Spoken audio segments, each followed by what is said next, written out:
Hi friends, ನಿಮ್ಮ ಮನೆಯಲ್ಲಿ ಮದುವೆ ತೊಟ್ಲ ಏನಿದ್ರು ಕೂಡ ಈ ಕ್ಯಾಂಟೀನ್ನವ್ರನ್ನ ಕರೀರಿ ಫ್ರೆಂಡ್ಸ್. ಶ್ರೀ ಲಕ್ಷ್ಮಿ ಸಪ್ಲೈಯರ್ಸ್. ಇವ್ರು ಏನೇನು ಐಟಮ್ ಮಾಡಿದ್ದಾರೆ ಅಂತ ತೋರಿಸುತ್ತೇನೆ ಬನ್ನಿ ನೋಡಿ. ಫಸ್ಟ್ ಸಲಾಡ್, ಆಮೇಲೆ ಆನಿಯನ್, ಆಮೇಲೆ ಸೊಪ್ಪು, ಇದು ಏಕೆಂದರೆ ಪಾಯಸಕ್ಕೆ ಮೊಸರು,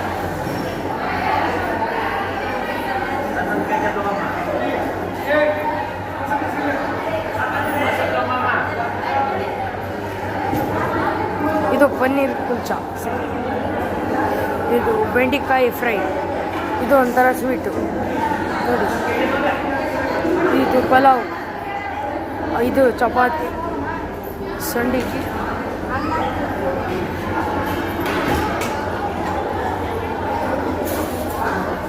ರಸಮ್,